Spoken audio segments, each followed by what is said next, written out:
प्रवीण शर्मा जी, कल शीतला माता मुझे जाना हुआ और वहाँ पर देखा कि राज बब्बर अभिनेता सिने अभिनेता आए हुए हैं और उनका काफ़ी स्वागत में कांग्रेस के बड़े बड़े दिग्गज नेता आए हुए थे। क्या लग रहा है इस समय लोकसभा चुनाव को देखते हुए? मौर्य जी नमस्कार। आप आए, धन्यवाद आपका बहुत बहुत। और मेरे को लगता है कि गुड़गांव की आवाज़ जो मौर्य जी उठा सकते हैं वो कोई उठा नहीं सकता जी। कल आज मैंने देखा था, आपका इंटरव्यू टीवी पर आ रहा था, मोबाइल पे मैंने देखा। उसमें ये लग रहा कि गुड़गांव में राज बब्बर जी आए हैं। जी। बहुत अच्छे पुराने फिल्म के हीरो हैं और ये कि उन्होंने काफ़ी काम किया कांग्रेस के लिए, पार्टी से जुड़े रहे। भारतीय जनता पार्टी में भी उनका एक सिस्टम रहा था। आज मेरे को ये लगा कि गुड़गांव के जो मेन कार्यकर्ता हैं, जिन्होंने पूरा जीवन कांग्रेस के लिए दे दिया और जो आज अब उम्मीद लगाए बैठे थे कि इस बार ही लगता है कि उनका मौका मिलेगा, तो यूथ का आज का चल रहा सिस्टम, जैसे वर्धन राव हैं, अपने पंकज डावर भाई हैं और बहुत से यूथ के लड़के हैं जिन्होंने बड़ी मेहनत की कांग्रेस के लिए। और देखिए आज उनकी मजबूरी हो गई है कि भाई राज बब्बर जी को टिकट दे दी तो वो उनके साथ खड़े हुए हैं। पर अंदर से खिंचता आती है कि यूथ कब आगे आएगा। यूथ और महिलाओं के लिए कांग्रेस सोच नहीं रही है।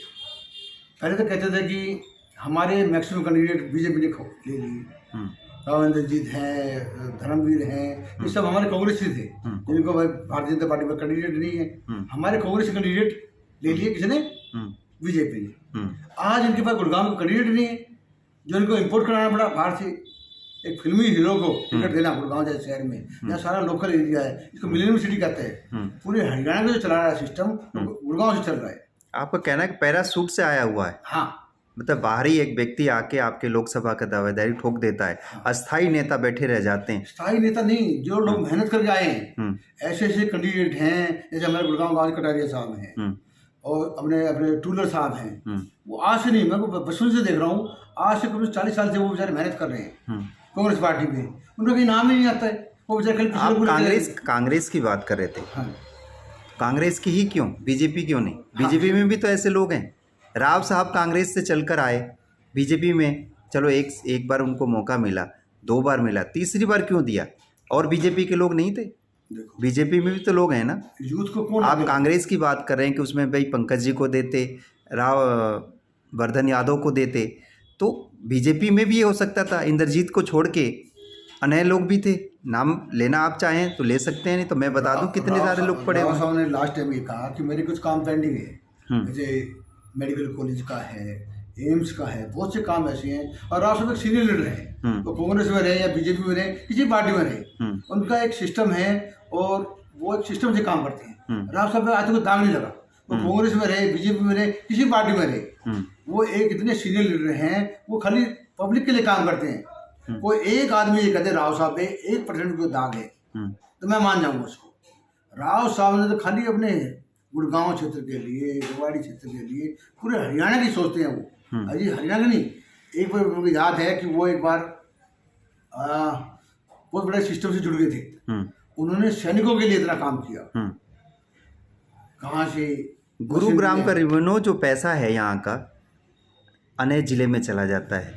गुरुग्राम में काम कहाँ चल रहा है? काम कौन सा ऐसा हो गया जिस काम की आप जिक्र कर रहे हैं कि राव साहब बहुत अच्छे साफ सभी के हैं?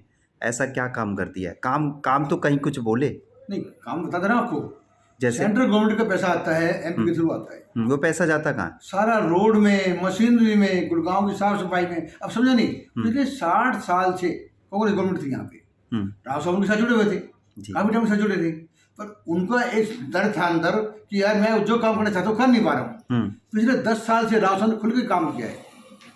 खुल के उन्होंने रोडों के लिए, मशीनरी के लिए, आज गडकरी से मिलकर इतना खुश होते हैं। प्रधानमंत्री जब आते हैं उनको शाबाशी देते हैं, इसलिए देते हैं कि राव साहब इसलिए खुश हैं कि उनके काम हो रहे हैं, जनता के काम हो रहे हैं, पब्लिक के काम हो रहे हैं। और स्टूडेंट हैं, यूथ है, यूथ उनसे जुड़ गया है। जो यूथ जुड़ना चाहिए कांग्रेस से, वो नया जोड़ के राव साहब से जुड़ा हुआ आज भी। आप देखना इलेक्शन होंगे, 80% यूथ राव साहब से खड़ा दिखाई देगा। क्यों? उनकी बेटी पूरे सिस्टम से जुड़ी हुई है। ये नहीं खाली राव साहब ही हैं, उनका पूरा एक सिस्टम उनसे जुड़ा हुआ है। राव साहब की बेटी ने पूरा एक समाज को जोड़ के, यूथ को, महिलाओं को जोड़ के, गरीब बच्चों को, गरीब महिलाओं को, मजदूरों को, सबको जोड़ के एक उन्होंने काम किया है। और वो चाहते हैं कि गुड़गांव जैसा शहर, जिसको मिलेनियम सिटी कहते हैं, ये और तरक्की करे। विकसित भारत के लिए हमें भारतीय जनता पार्टी को वोट करनी पड़ेगी। अच्छा, आप अपील कर रहे हैं बीजेपी को? हाँ अपील नहीं कर रहा। हाँ जी, विकसित भारत बनाने के लिए जो सिस्टम चल रहा है, मैं नहीं कहता कांग्रेस पार्टी खराब है। बहरहाल जो बात चल रही थी हम लोग की लोकसभा पर चल रही थी, हाँ जी, निर्दलीय प्रत्याशी अभी तक नहीं आए। 3 पार्टियों ने अपना अपना उम्मीदवार उतार दिया। पहली पार्टी आपने की उतारी थी, जेजेपी ने उतार दी, एक जनसेवा क्रांति पार्टी है, और कल राजबब्बर कांग्रेस की तरफ से आ गए। 2 पार्टी बच रही है अभी, देखा जाए। एक निर्दलीय अभी नहीं आई और एक इनोलोक दल की नहीं आई है। देखो हरियाणा में देखो चौटाला साहब का एक सिस्टम था, ताऊ देवीलाल ने देश के प्रधानमंत्री बनते इसलिए चूक कर दी कि वो एक सिस्टम से नहीं जुड़ पाए। और देश के प्रधानमंत्री थे उनके बेटे चौटाला साहब, उन्होंने काम किया। किसी वजह से उनके साथ एक समझो कि एक पक्षपात होगा या दुर्घटना होगी, एक सिस्टम को समझ नहीं पाए उन्होंने। वो जो भर्ती वाला जो केस था उसमें वो अरेस्ट हो गए।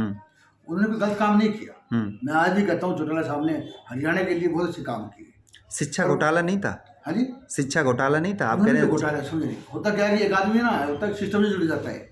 ये सब एक लोबी होती है जिसमें बेकार। अब चौधरी बंसीलाल थे, उन्होंने क्या गलती की? उन्होंने हरियाणा खाली शराबबंदी की, उससे उनकी सरकार गिर गई। उन्होंने तो अच्छा सोचता था ना, अच्छा जो सोचता है सरकार गिर जाए।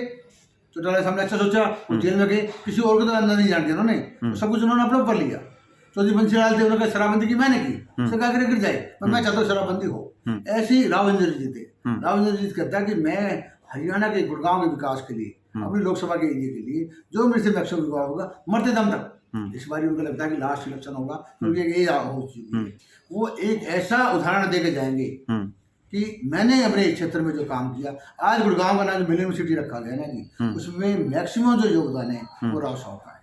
ये मानते हैं आप? 100%। कितने लाख से जीत हो रही है इस बार? इस बार ही लगता है कि पिछला जो इलेक्शन था ना, कांग्रेस की फूट। चलिए, चुनाव जो भी है जितने लाख से भी जीते, उम्मीद यही लगाई रहे बीजेपी जीत रही है।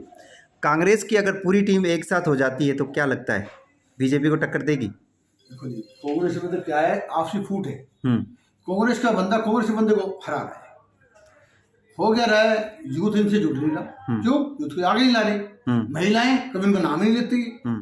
खाली एक परिवार के सिस्टम से जुड़ के लोग उनकी जय जयकार करते हैं, रहते हैं। इसलिए कांग्रेस पार्टी दबी हुई है। जब ये उससे बाहर आ जाएंगे, अपने परिवारवाद से बाहर आ जाएंगे, तो समझ लो कि कांग्रेस पार्टी एक सिस्टम से जुड़ जाएगी। और हम खुद चाहते हैं कि कोई तो आदमी हमारा विपरीत रहे, कोई तो आवाज उठाए। ये राव साहब का आखिरी चुनाव है, ये आपने कहा अभी? एज के हिसाब से बता रहा हूँ मैं। एज के हिसाब से ऐसा ना हो कि एज बढ़ जाए, चुनाव जिससे हो 5 साल हो गए फिर इच्छाएं बढ़ जाए, क्योंकि आजकल इच्छाएं बढ़ती जाती है जितने राजवाड़ा। अच्छा, राव इंद्रजीत को महाराजा क्यों बोलते हैं हरियाणा का? महाराजा इसलिए बोलते हैं उनको एक उपाधि मिली हुई है। उपाधि मिली हुई, चाहे हाँ जी, उनके फादर थे। प्रजा तस्त हो, राजा मस्त हो। ना ऐसा नहीं है। राजा का कभी मस्त दिखा देना। राजा कभी किसी पार्टी में कहीं पे जिस तरह ना लोग कर रहे हैं, बाहर से हीरो बुलाया, देखो ना क्या ड्रामेबाजी हुई गुड़गांव शहर में होगी। राव इस तरह ड्रामेबाजी कभी नहीं बढ़ती। राव साहब एक सिस्टम से जुड़े हुए हैं, वो सीनियर लीडर हैं। राव साहब ने हमेशा जो काम किया, एक समाज को जोड़ने का काम किया, उन्हें तोड़ने का काम नहीं किया। अभी देखो मेवात में बड़ा झगड़ा हुआ था, उन्होंने पूरे सिस्टम को समझा के और सब सिस्टम को जोड़ा। कोई आज हमसे मुस्लिम नाराज नहीं, कोई जातिवाद का वो नारा कभी नहीं देते। वो पूरा कहते हैं पूरा हरियाणा मेरा है, गुड़गांव में सब लोग हैं वो मेरे हैं, किसी पार्टी में भी है। आज भी देखना, जब भी राव साहब आते हैं तो उनसे देखो सामने ना आके वो से कांग्रेस मिलने आते हैं, चौधरी साहब के आदमी मिलने आते हैं, और वो किसी की बुराई कभी नहीं करते। और कहते हैं मेरे लिए सब बराबर हैं, सब मेरे हरियाणा के हैं, मेरे गुड़गांव क्षेत्र के हैं, मैं सबके लिए काम करूँ। उनका बयान था कि मैं तो सोते सोते टिकट मिल गई, मैं सोते सोते जीत जाऊंगा, मुझे तो प्रचार की जरूरत नहीं है। ये राव साहब का बयान है? ना राव साहब का ये बयान नहीं था। राव साहब के काम का बयान है। राव साहब ने इतने काम कर रखे हैं, उनको ये उम्मीद थी कि अगर मैं शांत भी रहा, मेरा काम दिखता है, प्रधानमंत्री जी को दिखता है। भाई नरेंद्र मोदी जी जो आज देश के लिए, देश में नहीं विदेशों में भी उनका जो नाम चल रहा है, आज बहुत से देश ऐसे हैं जो कभी हमें बुलाते नहीं थे, जब हम जा नहीं सकते थे। आज वो खाली उनको गाइड करने के लिए मोदी जी वहाँ पर जाते हैं और उनकी वाहवाही करते हैं।